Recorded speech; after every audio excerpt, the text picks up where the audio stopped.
પાટણ સાયન્સમાં એ grade મેળવનારી 3 દીકરીઓનું doctor બનવાનું સ્વપ્ન તો કોમર્સમાં પ્રથમ આવેલ દીકરાને સીઓ બનવાનું સ્વપ્ન।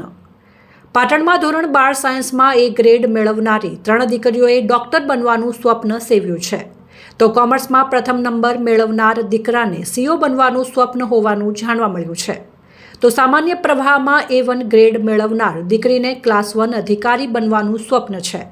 ગુજરાત માધ્યમિક અને ઉચ્ચતર માધ્યમિક શિક્ષણ બોર્ડ દ્વારા સોમવારે ધોરણ 12 અને ગુજકેટ સહિત ધોરણ 12માં વિજ્ઞાન પ્રવાહ, સામાન્ય પ્રવાહ, વ્યવસાયલક્ષી પ્રવાહના વિદ્યાર્થીઓનું પરિણામ જાહેર થયું હતું, જેમાં ધોરણ 12 સામાન્ય પ્રવાહમાં 85.12% પરિણામ આવ્યું હતું તો સામાન્ય પ્રવાહમાં 93.6% પરિણામ આવ્યું છે।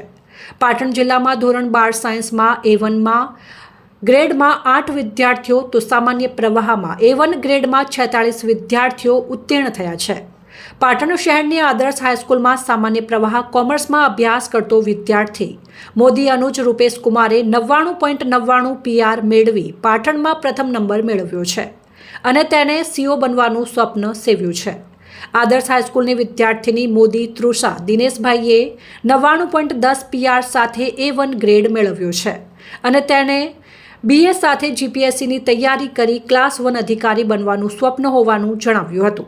પાટણ શહેરની BM હાઈસ્કૂલની વિદ્યાર્થીની દરજી આસ્થા 99.99 PR સાથે A1 ગ્રેડ મેળવ્યો છે, જે જિલ્લામાં અને શાળામાં પ્રથમ નંબર આવી છે।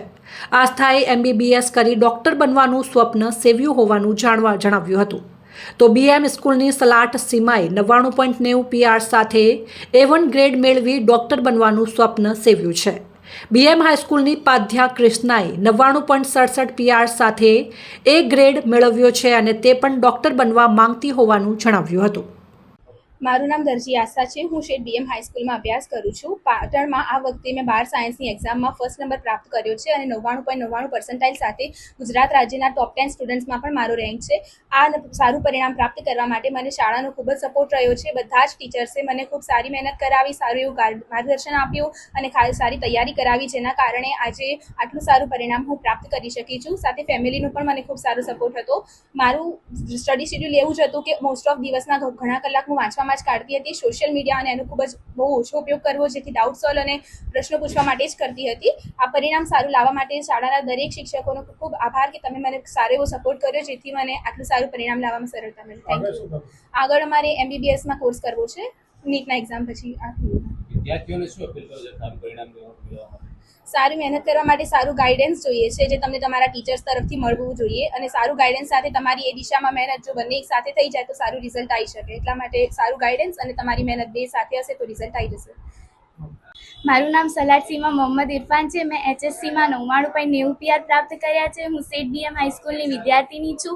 આ સારું રિઝલ્ટ પ્રાપ્ત કરવામાં મને મારા સ્કૂલના શિક્ષકોએ, વાલીએ અને દરેક શિક્ષકોએ ખૂબ સપોર્ટ અને માર્ગદર્શન આપ્યું। આ સારું રિઝલ્ટ મેળવવામાં દરેક શિક્ષકોનો હાથ છે, એમણે મને ખૂબ સપોર્ટ કર્યું, ખૂબ માર્ગદર્શન આપ્યું અને જ્યારે ડાઉટ હતો તો હું એમને શેર કરી દેતી હતી અને એ મને સારું માર્ગદર્શન આપતા હતા।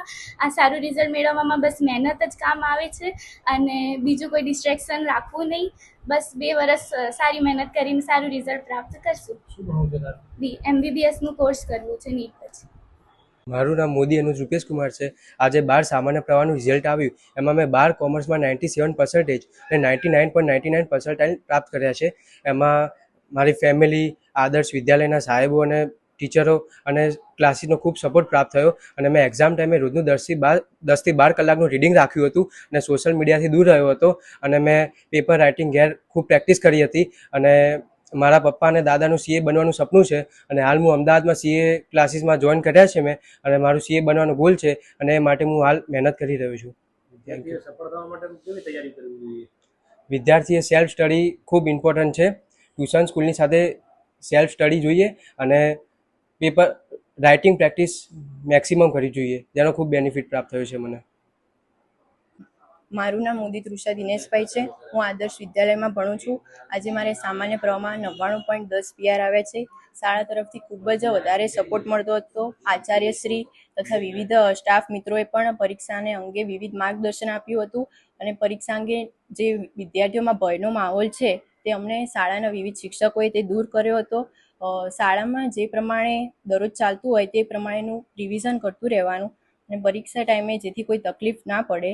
અને પરીક્ષા ટાઈમનું મારું વાંચન હતું 6-7 કલાકનું વાંચન હતું અને આગળ ભવિષ્યમાં મારો ક્લાસ 1 અધિકારી બનવાનો ગોલ છે.